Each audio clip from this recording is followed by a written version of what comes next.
this Gallipo, half the country never even heard of the word Watergate. Nobody gives a shit.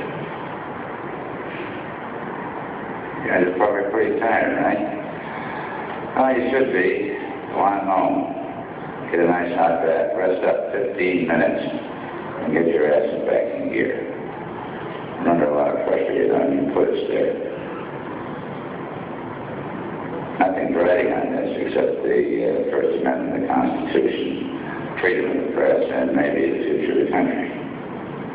I, Richard Nixon, do solemnly swear. I, Richard Nixon, do solemnly swear. I will faithfully execute the office of President of the United States. That I will faithfully execute the office of President of the United States and will, to the best of my ability, preserve, protect, and defend the Constitution of the United States. Preserve and protect and defend the Constitution of the United States. So help me God. So help me God.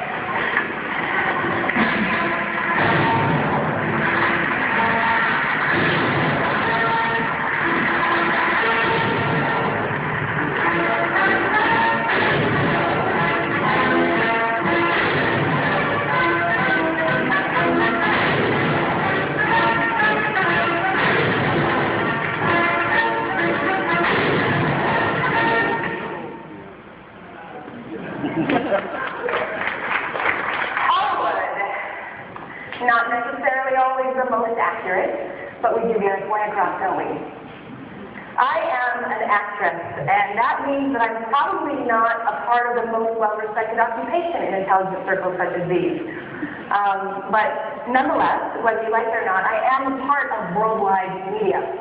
As photos in Hollywood and the stories we make up get a lot of play around the world. I can come to think of it, that is not all that unlike news media. Actually, ironically, Hollywood is often able to tell more truth because we were the massive entertainment, the massive fiction. Still, I don't have the education or the accreditation to stand up here and talk to you all with authority the way the incredible activists and journalists who I've been listening to all weekend do. And I just want to applaud them right now, by the way.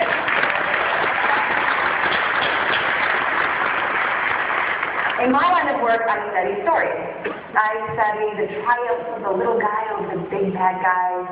I study leaders finding their voices and guiding their people.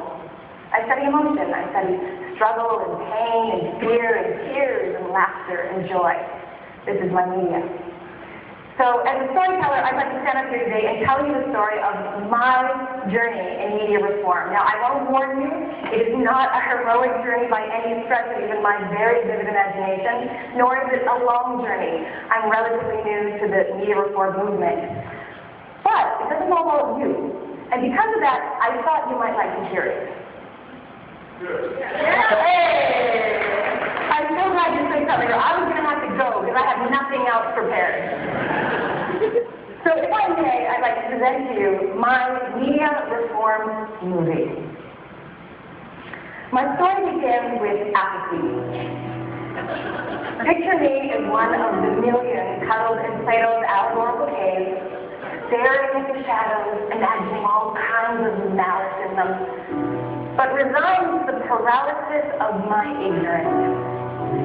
And just above me, just out of sight, there is a door to a world of life and light that I don't even know exists. Out there, truth reigns, but in the cave, day in and day out, the shadows are there to remind me of the comfort and the security of the darkness, the safety of my ignorance. And so I stay, and lies prevail to the shadows that the shadow makers need. But in my story, because this is Hollywood after all, there are heroes who live out their life, and they look down into the cave and they determine to enlighten me. They try all kinds of measures to awaken me to the light and pull me out of my apathy. But as they scream and yell and jump up and down at the door to freedom, all I see are their wild shadows flailing about on the edges of the walls, and they scare me. I don't trust these machines because I don't understand their source, and so these freedom fighters are dismissed as crazy people living on the fringe of society, doing what crazy people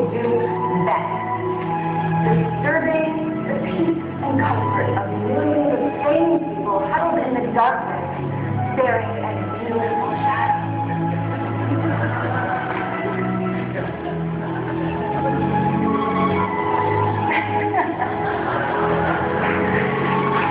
But my story doesn't end there. Because in any good story, the antagonist is there to teach the protagonist what they need to learn.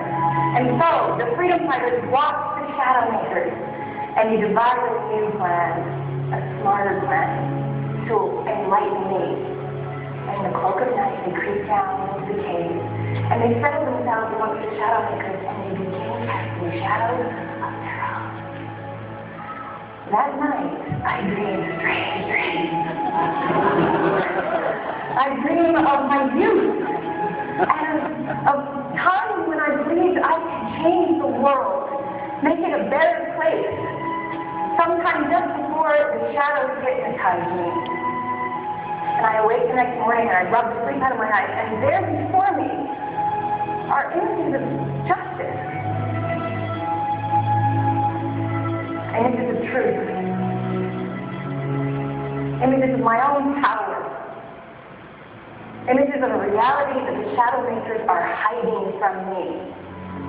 Images of truth that the shadow makers themselves have intentionally pushed out of their mind.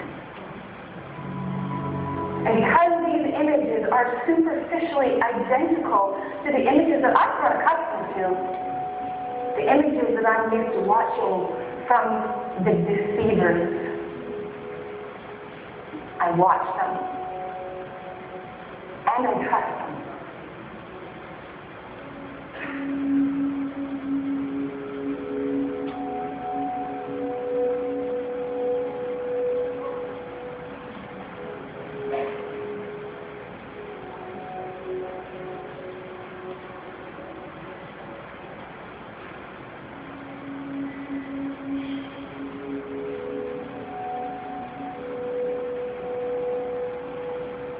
My story ends with me standing to my feet, turning to that door of freedom, and for the first time in my adult life, experiencing the liberation of truth.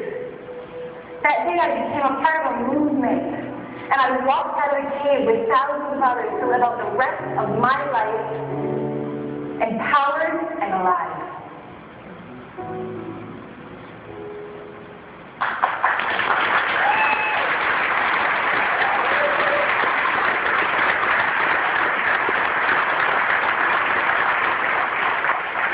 Now, I know that in Hollywood we make a lot of shit up, but I think you'll find at the heart of any artist's objective there is a sincere craving for truth. And I tell you this story not because it's a really nice idea with a Hollywood ending, but because it's true. It's my true story. It's how I came to be standing here in front of you all today. This movement has become a powerful force, enabling and emboldening people like me. If you don't think you're making a dent, please take a look at the two record-breaking events that happened successively in 2012 and 2013 with 10 million people raising their voice against Sopa Pipa in 2012, and then in 2013, 50,000 people marching on the White House in Forward and Climate. In 2011, groups like Free Press and FightForTheFuture.org got in bed with media giants like Google and Wikipedia and woke me up. In 2012, Sopa Pipa was the shadow that got me to my feet. And by 2013, I was standing on a stage, freezing my butt off before the climate protesters, and now here I am today. And I am here today because of you. Because of you, because of you, and you, and all you guys back there that I can't see because there's dark and shit back there, I'm really bright up here. But I know you were a part of it. Freedom fighters who went before me and paved the way. Freedom fighters like Aaron Swartz. Yeah.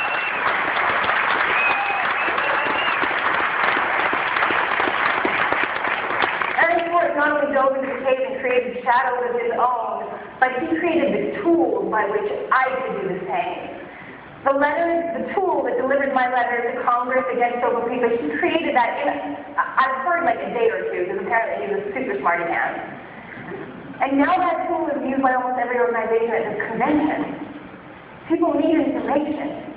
Information empowers and emboldens people, where ignorance, just like in Plato's cave, leaves us staring at a wall of shadows, believing they're real, believing that's life. How many Americans do you know who are absolutely convinced that the media is corrupt? They know this, but they watch it anyway.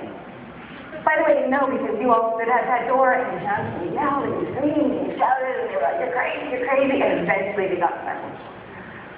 But people don't know where else to turn. They don't know who else to trust, and so they go back to what's familiar. Big media has taken full advantage of the delusion and the confusion that they have intentionally fostered. They know that after decades of citizens staring at the shadows and falling in love with their comforts, falling in love with big shiny SUVs, with the image of heroic soldiers in battle, the idea of a half-price president winning the office over a redneck bigot.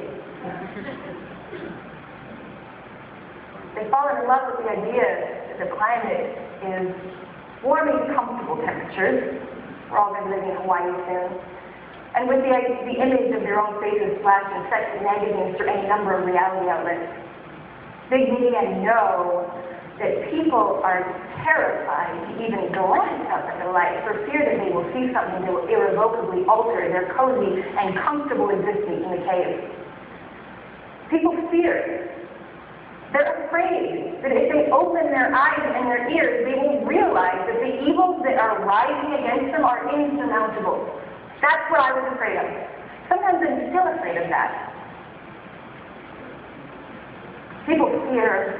They're afraid to realize that their habits are killing their grandchildren, that their soldiers are selflessly giving their lives so that the military-industrial complex can make another $1 billion, that our progressive president is dismantling the Constitution, that the world is heating to irreversibly catastrophic temperatures, and that yes, the average Joe might be able to become famous overnight. But he can't get a decent job in the morning. He can't get a decent job in the morning. It's scary stuff. It's enough to make you want to bury your head in a proverbial cave and just hope like hell that the floodwaters don't reach you there. I know that people think that you're just the crazies on the fringe of society. And I'm here to tell you, you are. We are.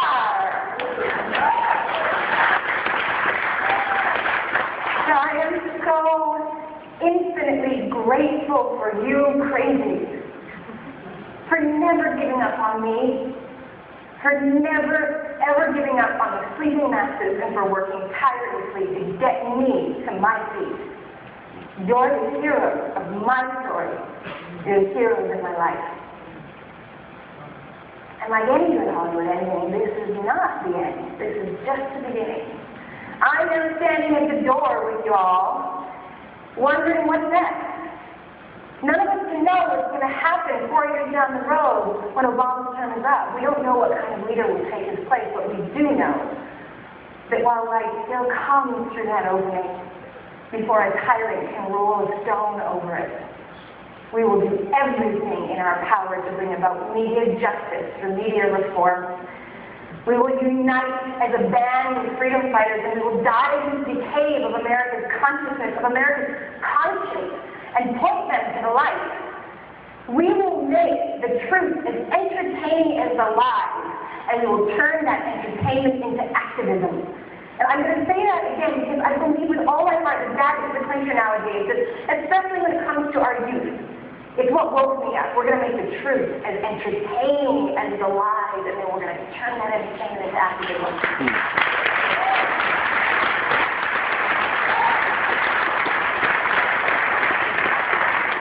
And because the internet is still a free and open worldwide forum, because you have all fought like hell to make it so, nobody can stop us.